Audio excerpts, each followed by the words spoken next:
Hello, friends. Hope you are doing good. Friends, today I am discussing with you my life journey. And वो life journey के साथ में मेरे कुछ success है जो मैंने मेरे लाइफ में अचीव किया है. ठीक है, सक्सेस प्रोफेशनली एंगल से आप देखोगे, ग्लांस से आप देखोगे तो मैं as a zonal sales manager काम कर रहा हूँ.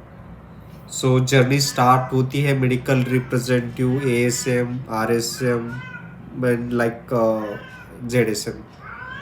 सो ऐसे नहीं कि बहुत बड़ी जर्नी मैंने अचीव कर ली, अब भी इससे भी आगे बहुत बड़ी जर्नी है. बट जो 14 सालों में जो मैंने सीखा है, whatever I learn in last 14 years, वो मैं आपके साथ में शेयर करना चाहता हूँ. Not a big deal, just 30, just need your 10 minutes time. And friends, not more than 3 stories, just 3 stories, right? As a medical representative मैंने मेरे लाइफ में क्या किया, एज अ एएसएम मैंने मेरे लाइफ में क्या किया, एज अ आरएसएम मैं मेरे लाइफ में क्या किया, एंड जोनल सेल्स मैनेजर.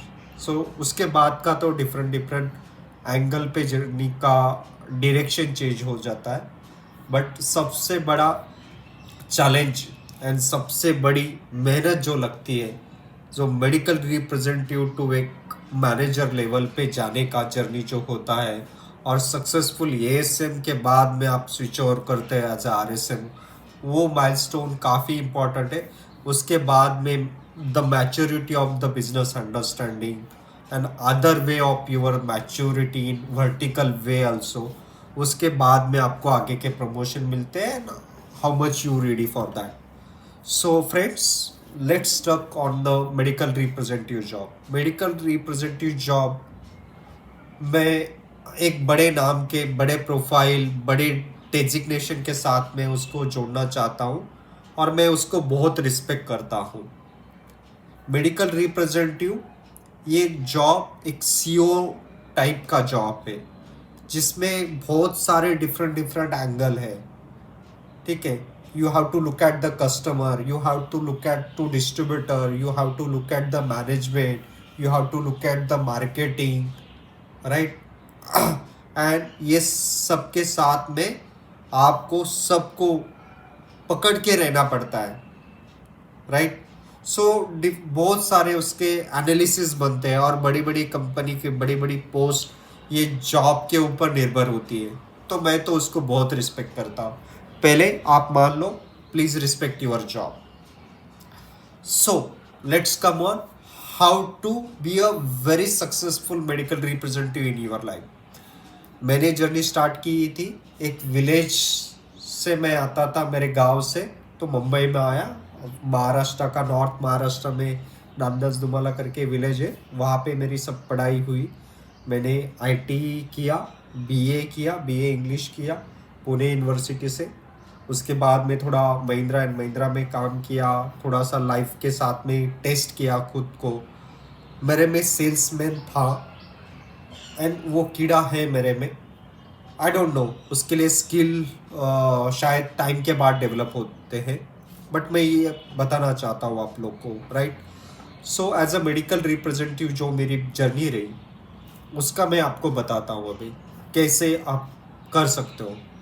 तो सबसे पहले मेरे ये सुझाव रहेगा आपको, as a medical representative please focus on your customer. बहुत सारे लोग सिखाएंगे आपको, बट फोकस क्या होता है उसको मैं थोड़ा, वो जो लेंस है ना, उसको क्लीन करना चाहता हूँ. और आप प्रोफेशनल एंगल से मत देखो, पहले एज ए ह्यूमन बीइंग आप आपके कस्टमर को देखो.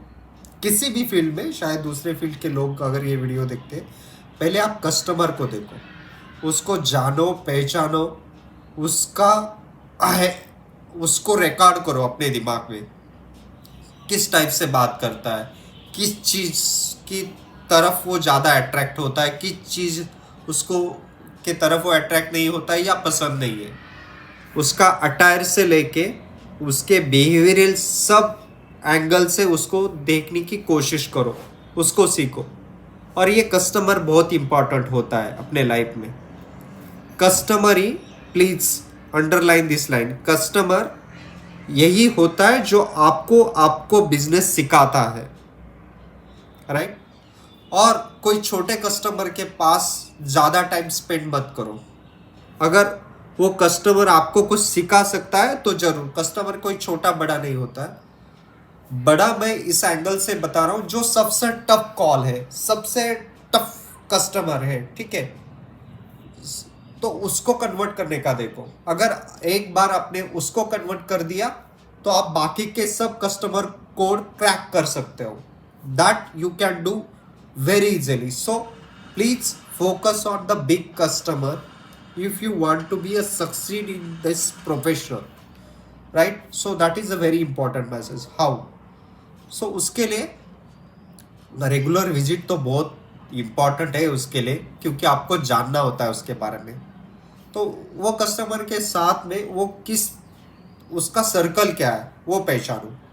एक बार एज अ ह्यूमन बीइंग उसको टच करो, तो उसके बाद में प्रोफेशनली उसको कन्वर्ट करना बहुत सिंपल हो जाएगा।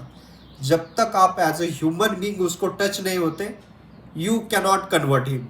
तो शायद वो आपके प्रोडक्ट को देख के अट्रैक्ट हो जाएगा, प्रोडक्ट ले लेगा, या प्रोडक्ट का इमेज बहुत बड़ा रहेगा, या उसका वैल्यू, उसका क्वालिटी, उसका इन्फ्लुएंस वो बहुत बड़ा रहेगा। So always check with yourself, जो कस्टमर आपको आज बिजनेस दे रहा है वो आपको दे रहा है या वो प्रोडक्ट को लेके दे रहा है, ठीक है। प्रोडक्ट पावरफुल होता ही है, बट सबसे स्ट्रांग पावरफुल आप खुद होना चाहिए। तो अभी मैं कुछ नुस्खे बताता हूँ आपको, उसको कैसे आप क्रैक कर सकते हो। तो वो कस्टमर के सिंपल है, मैं कुछ नया चीज़ नहीं बता रहा हूँ। तो उसको उसके बर्थ डेट देखो, उसका मैरिज एनिवर्सरी देखो, उसके लाइक डिसलाइक चेक करो वो हिसाब से। और हमेशा कस्टमर को आप एक जिज्ञासा की तरह आप कस्टमर को पूछो, सर आपका क्या पॉइंट ऑफ व्यू है। कभी आप ज़्यादा बात मत करो कस्टमर की तरफ, कस्टमर को ओपन करने की कोशिश करो, वो बताएगा क्या है क्या नहीं है। तो उससे जितना फीडबैक आप मिल सकते हो, तब भी आपको पता चलेगा कि किस तरीके से मैं ये कस्टमर के साथ में डील करूं। अभी बात आई खुद के एनालिसिस की। खुद का एनालिसिस ये होता है, खाते पीते सोते टाइम वो कस्टमर के बारे में बहुत सोचो कि यार मैं अगर ये टॉपिक के ऊपर बात करता हूँ तो कस्टमर का क्या रिएक्शन रहेगा, ये टॉपिक को लेके मैं बात करता हूँ तो क्या रिएक्शन रहेगा, कैसे मैं उसको अप्रोच कर सकता हूँ, किस एंगल से अप्रोच कर। आपको रास्ता 110% मिल जाएगा, ट्रस्ट मी, 110%, बट सोचना बहुत जरूरी है।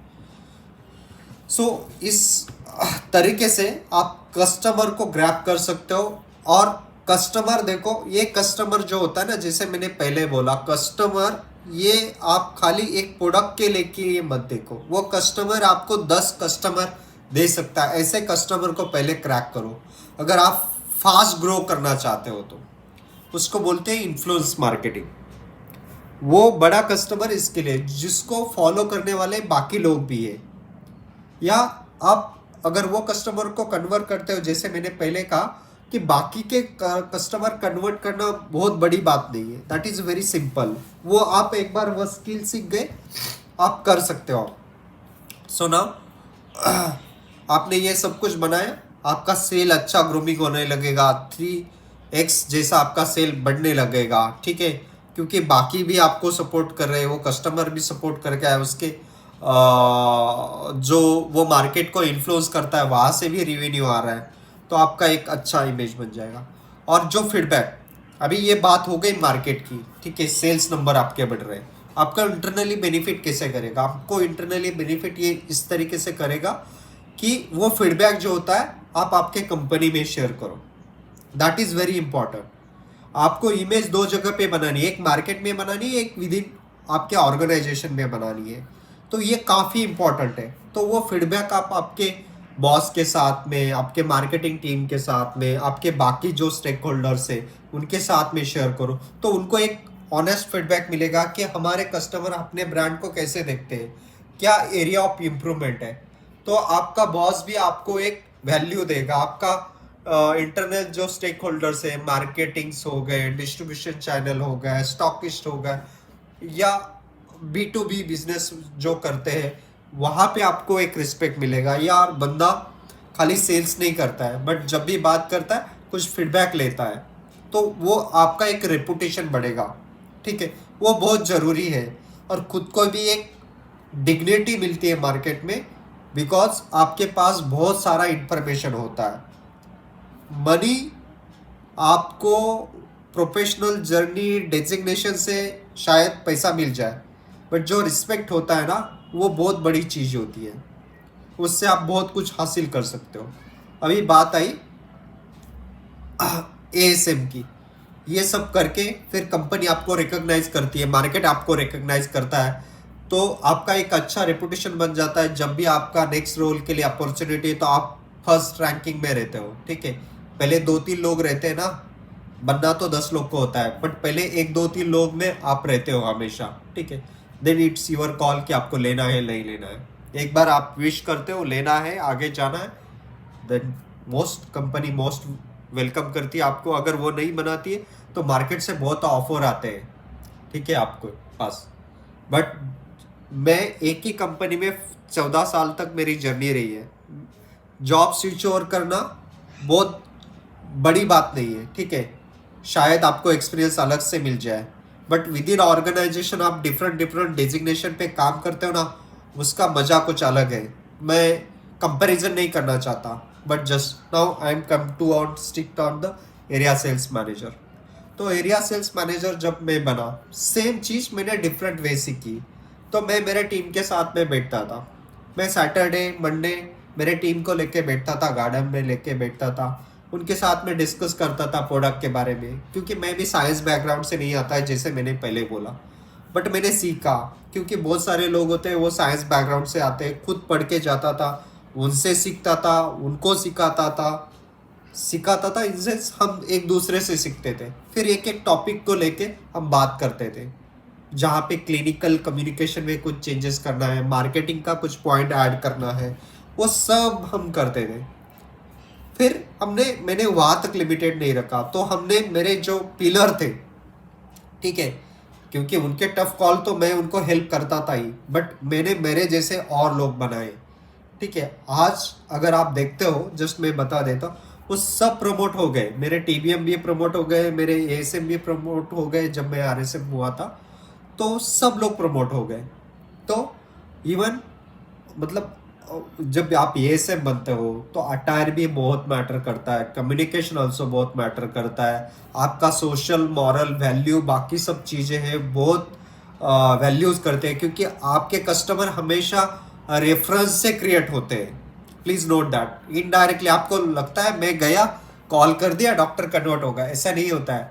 वो डॉक्टर ने आपके बारे में और किसी से, या वो कस्टमर ने आपके बारे में और किसी से इंफॉर्मेशन लिया है, वो आपको रिकमेंड, अरे वो बंदा है बीएसवी का, नवनाथ करके है, आप उससे बात करो, ठीक है, या जो भी XYZ है उससे बात करो। तो ये होती है मार्केटिंग इन्फ्लुएंस। मार्केटिंग बहुत स्ट्रांग होती है, जस्ट डोंट इग्नोर। और एक कस्टमर के साथ में जो बात करते हैं ना, वो एक कस्टमर तक कभी नहीं रहती। Please note that. So friends, ये होता है। फिर मेरे हम जब कुछ कपड़ा भी लेते थे, ठीक है, सो मैं मेरे टीम के लिए, ये कई कंपनी का कोई स्ट्रैटेजी नहीं था, ठीक है, बट अगर मैं भी कोई शर्ट ले रहा हूँ तो मैं सोचता था चलो हम एक ड्रेस कोड रखेंगे। मीटिंग में जाएंगे तो सब लोग एक ड्रेस कोड के साथ में जाएंगे। कभी डॉक्टर का बर्थडे, कस्टमर का बर्थडे है तो हम साथ में सेलिब्रेट करते थे, एक ही ड्रेस कोड में चले गए, अलग से लगता था। घर पे सेलिब्रेट कर रहे, कुछ अलग करो। आपको 100 करोड़ी आबादी के देश में, इतने बड़े देश में और इतने बड़े मार्केट में, अगर कुछ डिफरेंट वे से नहीं करोगे ना, कोई रिकॉग्नाइज नहीं करने वाला है मेरे दोस्त। सो जब भी करो डिफरेंट वे से करने का सोचो। तो इस तरीके से हमने किया, फिर वो टीम बनाई। उसके बाद में फिर मैं आरएसएम बना।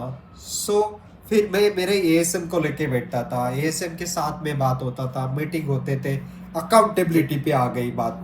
सो accountability, performance, right, human values, बहुत सारी। जब मैं एक ही बताता हूँ, इंटरनेशनल ट्रिप हम लोग को अनाउंस किया गया था। I am the only RSM in the company कि मेरा हर बंदा, इंक्लूडिंग एएसी, इंक्लूडिंग टीवी, सब कुछ एलिजिबल हो गए थे, सब लोग एलिजिबल हो गए। हमने सब मिलके वो डिसाइड किया था कि नहीं, हम जाएंगे तो सब जाएंगे ये ट्रिप के लिए, नहीं का कोई सेकंड ऑप्शन नहीं था। बट उसके लिए हमने एक दूसरे को हेल्प भी किया, तेरा कम पड़ रहा है चलो हम ऐसे करते हैं, तेरा ये कम पड़ रहा है उसको कहाँ पे सपोर्ट कर, टारगेट सेट कम करके कभी नहीं किया, ठीक है, कि तेरा अभी ये हो, वो मेरे हाथ में भी नहीं रहता है। एज अ रीजनल मैनेजर आपके पोस्ट आपके कंट्रोल में नहीं आता है वो सब चीज़ें। बट हमने डिसाइड किया था सबको लेके जाएंगे, तो सबको मैंने एक एक स्टेप, दो दो स्टेप अहेड उनको आगे लाया इस तरीके से, क्योंकि उनको उसकी प्रोफेशनल एंड पर्सनल लाइफ मैंने जो अलाइनमेंट होता है लाइफ में थोड़ा सा करना, एक स्किल अप लेवल तक लेके जाने के लिए बात होती है, वो मैंने किया। एंड वो इम्पॉर्टेंट होता है, ठीक है, क्योंकि थोड़े से स्किल शार्प करने होते हैं, वो करना होता है और उसका बिजनेस अंडरस्टैंडिंग बढ़ाना होता है। तो वो मैंने किया। उसके बाद में जर्नी फिर से आगे चली। तो sales manager, zonal sales manager, ये सब चलता रहेगा लाइफ में, वो आप अचीव कर सकते हो, क्योंकि सेम प्लेटफॉर्म पे मैंने काम करके ये सब हासिल किया है। तो मैं आपको end of the day, end of the this video, ठीक है, मैं शेयर करना चाहता था आपके साथ में। तो जस्ट मैं वही बताना चाहता हूँ, इसमें सबसे दो तीन चीज़ें बहुत ही इंपॉर्टेंट है। एक तो ये चीज़ है, आप में विलिंगनेस होनी चाहिए, कुछ करने की चाहत होनी चाहिए लाइफ में। अगर मैं ट्रैवल करके आया हूँ, मेरे गांव से आया हूँ, मेरे घर से मैं 12 घंटे फील्ड पे रहता हूँ, तो मेरे को लाइफ में कुछ बनना है, ठीक है। और आप मैनेजर ही बनो, यही अचीवमेंट नहीं है, बट आप मेडिकल रिप्रेजेंटेटिव बन के भी काम करते हो, तब भी आपको वो रिस्पेक्ट मिलना बहुत ज़रूरी है, ठीक है, क्योंकि रिस्पेक्ट के बिना लाइफ में कुछ नहीं है, अगर मेरे को आप पूछते हो। और आज के टाइम पे बहुत सारे कंपटीशन आएगा, बहुत सारा वर्टिकल वे से और हॉरिजॉन्टल वे से बहुत सारी चीज़ें चेंज होने वाली आने वाले दिन में। So ready for that. आप मेरे को बताओ, कौन आज 50 साल में, 40 साल बंदा जो फ्रंट लाइन एग्जीक्यूटिव पे काम कर रहा है? कोई नहीं कर रहा है आज और कल में वो एज के पास जा ही रहे। तो हमें ये ध्यान रखना है, क्या मैं कल के लिए तैयार हो रहा हूँ? Is that so? आज मैं ये देखता हूँ, मेरा जो इन्वेस्टमेंट है, आज का एक मेरा कॉल है, आगे जाके मेरा वो 2 साल, 4 साल, 1 साल, 6 महीना वो चलने वाला है क्या? अगर आप एग्जीक्यूटिव हो तो आप एक कॉल करते हो, तो वो कॉल मेरा 6 महीने के लिए चलना चाहिए, वो डिस्कशन मेरा 6 मंथ के लिए होना चाहिए, उतना उसका वैल्यू होना चाहिए। इस तरीके से देखो, और every day try to improve yourself one step ahead. So that is the my message. So friends, बहुत बड़ा हमने डिस्कशन किया, और मैं चाहता हूँ कि इतना सब करूँ, और बहुत सिंपल लैंग्वेज में किया, इसके लिए वीडियो भी लंबा हो गया, sorry for that, but I hope ये आपके लिए हेल्पफुल रहेगा। So thank you, good day.